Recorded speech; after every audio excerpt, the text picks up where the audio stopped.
Hello दोस्तों, आज हम जानेंगे वर्ल्ड इनइक्वालिटी रिपोर्ट 2026 के बारे में। तो भारत में आय और धन की असमानता क्यों दिन ब दिन बढ़ता जा रहा है, तो उसके बारे में हम पूरी डिटेल्स में जानेंगे। तो पहले हम इसकी इंट्रोडक्शन के बारे में जान लेते हैं। तो विश्व असमानता रिपोर्ट 2026 को यानी वर्ल्ड इनइक्वालिटी रिपोर्ट 2026 विश्व की सबसे प्रतिष्ठित और व्यापक आर्थिक असमानता रिपोर्ट में से एक है, जिसे वर्ल्ड इनइक्वालिटी लैब के शोधकर्ताओं ने तैयार किया है। यह रिपोर्ट 200 से अधिक अर्थशास्त्रियों द्वारा वैश्विक और देश स्तरीय डेटा के आधार पर ही तैयार की जाती है। तो 2026 का संस्करण पिछले 2018 और 2022 के बाद जारी तीसरा संस्करण है ये, और यह वैश्विक स्तर पर असमानता के बढ़ते ट्रेंड पर व्यापक प्रकाश डालता है। तो रिपोर्ट वैश्विक और भारत विशिष्ट स्तर पर आय, धन, लैंगिक और जलवायु से जुड़े असमानता पैमानों को समझने का प्रयास भी करती है। तो यह स्पष्ट करती है कि आर्थिक विकास के बावजूद असमानता कई अर्थव्यवस्था में गहराती जा रही है, और विशेष रूप से भारत में यह संदर्भ अत्यंत गंभीर हो चुका है। तो वैश्विक असमानता का परिदृश्य क्या है, जान लेते हैं। तो वैश्विक धन असमानता फिर जान लेते हैं धन के बारे में। तो वैश्विक स्तर पर टॉप 1% आबादी के साथ से लगभग 37% से 40% धन है, जबकि टॉप 10% के पास लगभग 75% धन है। तो दुनिया की सबसे धनी 0.001% आबादी के पास सबसे गरीब 50% आबादी से 3 गुना अधिक धन हो गया है। तो धन का यह असंतुलन दुनिया भर में उतना अधिक है कि आर्थिक वृद्धि के बावजूद भी धन का वितरण बहुत संतुलित नहीं हो पा रहा है।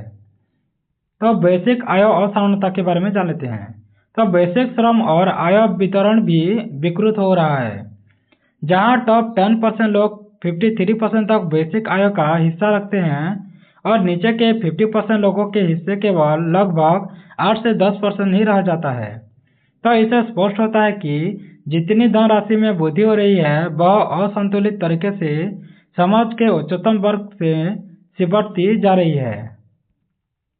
उसके बाद अन्य आयाम क्या हो सकता है, जैसे लैंगिक या जलवायु असमानता के बारे में जान लेते हैं।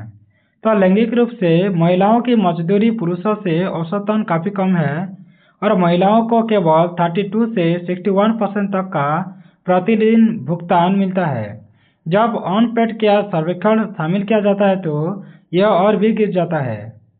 तो जलवायु प्रभाव की असमानता भी है, जैसे टॉप 10% अमीरों की कार्बन उत्सर्जित हिस्सेदारी लगभग 77% है, तो जबकि नीचे के 50% की सिर्फ 3% पर ही निर्भर हैं।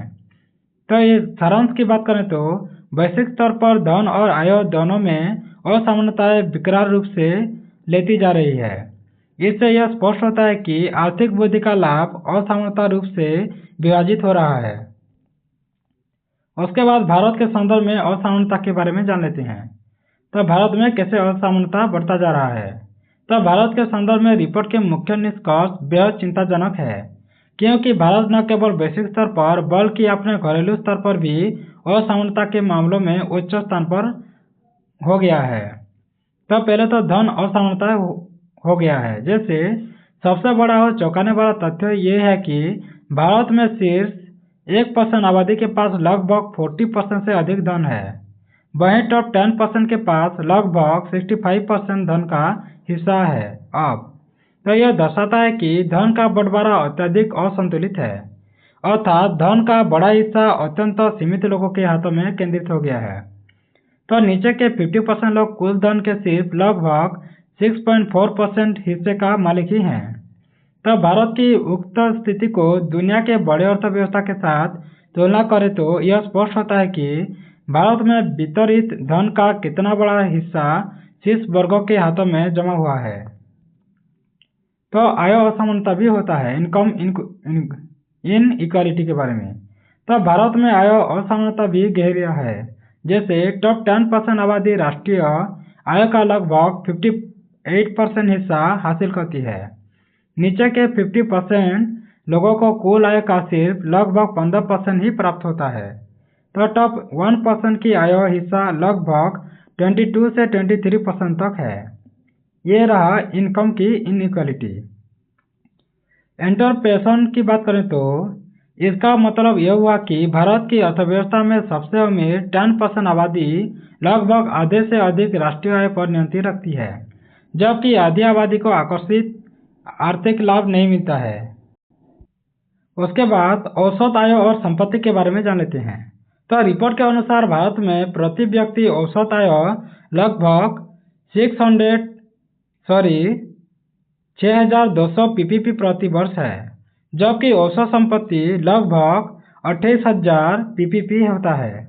तो इसके अलावा नीचे के 50% आबादी के पास औसत संपत्ति लगभग 1,800 ही है, जो आर्थिक अलगाव की वास्तविक तस्वीर को दर्शाता है।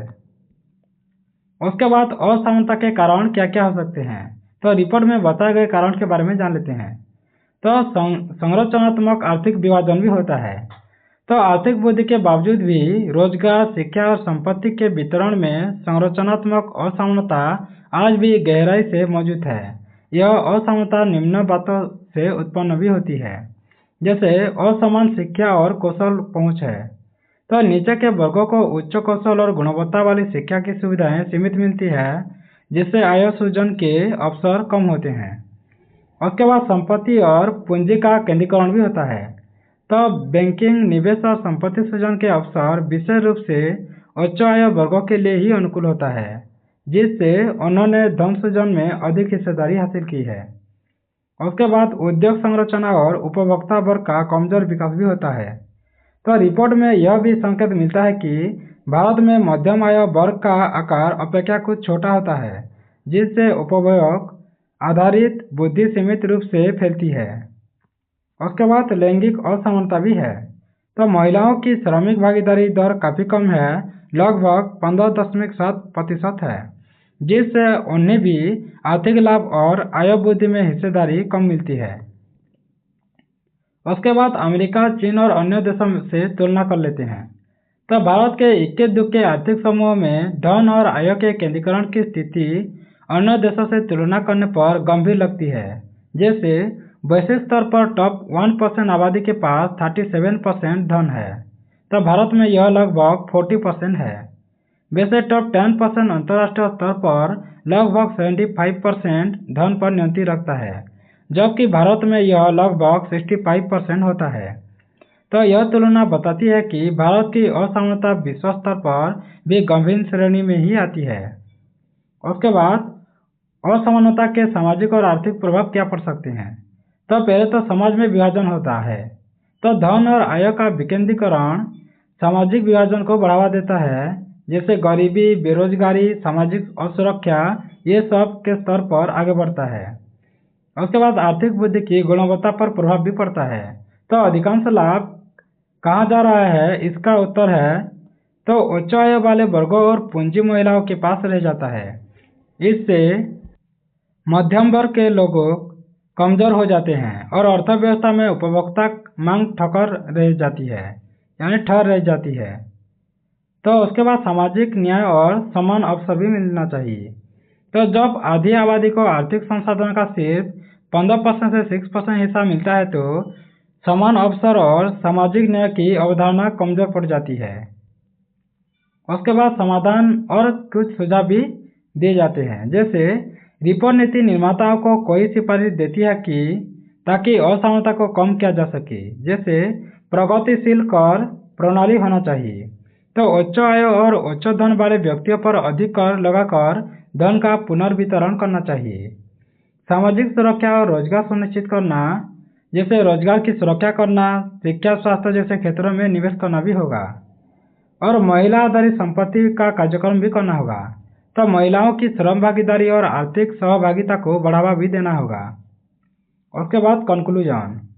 तो वर्ल्ड इनइक्वालिटी रिपोर्ट 2026 ने स्पष्ट किया है कि आर्थिक वृद्धि के बावजूद भी धन और आय का वितरण असंतुलित है। तो भारत में शीर्ष 1% आबादी के पास लगभग 40% धन और टॉप 10% के पास लगभग 65% धन हो गया है। तो नीचे के 50% लोगों के हिस्से अत्यंत सीमित धन और आय है, जो सामाजिक और आर्थिक असमानता को बढ़ावा देता है। तो यह असमानता न केवल भारत के लिए बल्कि वैश्विक अर्थव्यवस्था के लिए भी चिंता का विषय हो गया है। तो वर्ल्ड इनइक्वालिटी रिपोर्ट 2026 ने न केवल असमानता की गंभीर तस्वीर पेश की है, बल्कि यह नीति निर्माताओं को प्रभावी कदम उठाने का मार्ग भी दिखाता है, ताकि समावेशी विकास और समान अवसर सुनिश्चित किया जा सके।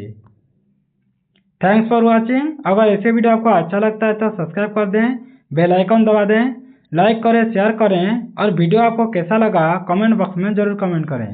धन्यवाद।